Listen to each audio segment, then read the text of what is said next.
I also wonder what your questions might be for your audience in China, which I think will be relatively strange to your art before this point of time, right? Yeah. I think I always had the impression that Singapore's art scene was a lot more like we got stuck on talking about the functional logistics of things so much that sometimes we can't even talk about the interesting part of it, philosophy about things. And I always wondered, how is it that we can't get to that point? Like a lot of art in Singapore is about the structures and the institutions and the money and all this kind of stuff. It's sometimes difficult to make work that's more about the universal things in life almost. Yeah, I think that's a very relevant question. Actually more relevant until I came over here from the United States. Although America is actually also very pragmaticist and utilitarian compared to Europe, it is striking similarities between America and Singapore. They're both immigrant societies, overtly materialist and capitalist.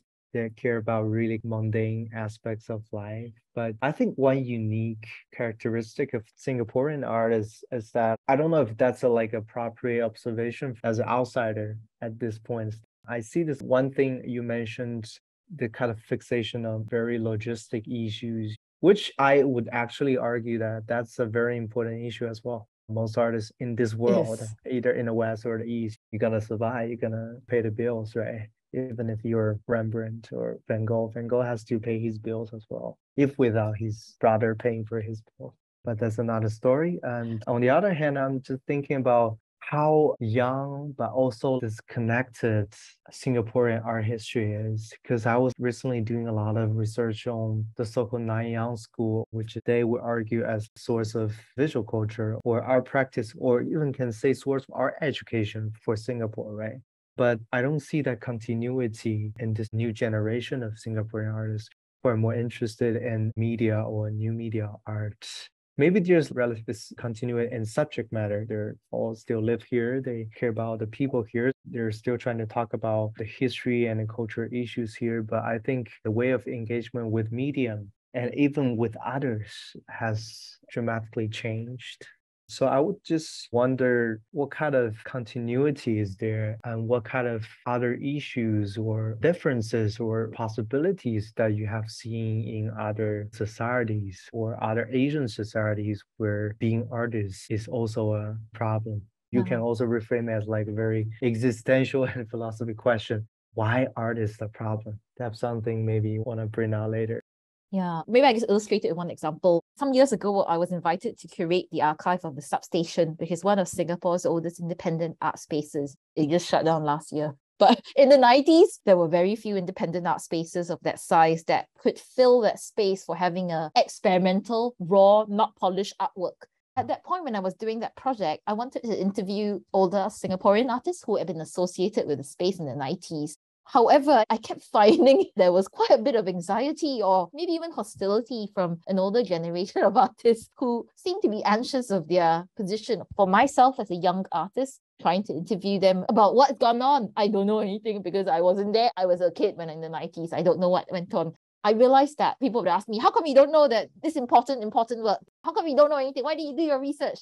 It was very hard because sometimes you get that anxiety. It's a limited pool of funding. That's so Asian, I think. That's so Asian. Yeah, and then you want that sense of community as an artist. Sometimes in that sense, it's difficult with all the commercial pressures in a small place like Singapore. So it always comes up with that question, is there room for process, for experimental work? Even the museum, sometimes in the galleries, there's a lot of emphasis on very shiny, Instagrammable art. And so they don't have that time for us to do that experimenting and all the prototyping. And also in the sense that because there are only maybe a small pool of opportunities, that when you have your interactions with different generations of artists, it's very difficult to do this knowledge transfer. It's really hard. So, I mean, that was the first thing that came to my experience also as an artist. In fact, this week, when I was doing a project with a lot of Singaporean on this big VR Biennale, and it involved lots of Singaporean artists and also South Korean artists. It was like a between Singapore and South Korea. We kept asking about why is it that sounds like how the Koreans talk about their art was so different from how the Singaporeans talk about their art.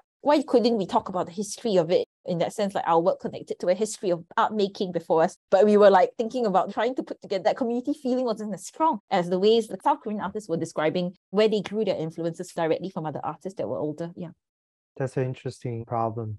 I don't think Singapore doesn't have an art history. I think the problem is, which I can summarize as one is you talk about this continuity, the difficulty of knowledge transfer between different generations. That's like an Asian thing because people would always assume the young would have to obey to the old for knowing whatever they should have known. This kind of imposition of their knowledge, their tradition, their framework on you. That's very Asian thing, not just in Singapore, but also in China, in Korea, and especially in Japan. And second problem is a systematic way of thinking is really lacking. You don't have system of visual vocabulary that you can always return to and get nourished as you would. And the third problem is the community has to be sustainable by itself. Artist community has to be sustainable to make history and knowledge. So that's the three problems I identified. Yeah, maybe I can say something quick to that as well. For example, the example I told you about that infographic that everyone keeps talking about in the Singapore media, and the number one non-essential occupation was artists. For artists here also, there's been a total disruption of the normal ways of working since COVID as well. Even the galleries here have taken a big hit, institutions as well. Artists also have all suffered during the COVID as well, although we are still figuring our way through that. Yeah.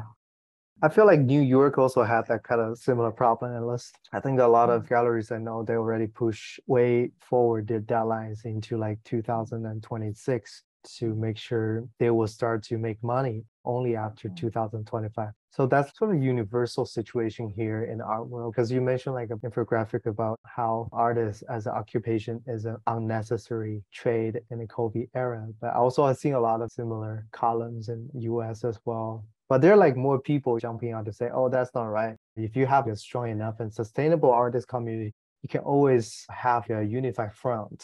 They all talk about how artists is a non-essential job. I think that's like a universal conversation here about what is essential and non-essential. I think these words are very philosophical by origin as well. You know, what do you mean by essential? What is the essence of working? That's interesting because on the one hand, they're trying to be really objective, trying to show that artists is a non-essential job because of this statistic, because it of was this a like flawed study as well. Only 1,000 people was yeah, that's surveyed. why on the one hand you got really surprised, but also angered by the pretentious objectivity from their study. But on the other hand, you always realize that is that really innocent from the social attitude from the local culture here? What is the position of science and technology in all these issues? Whereas we artists also use data sets and technologies, right?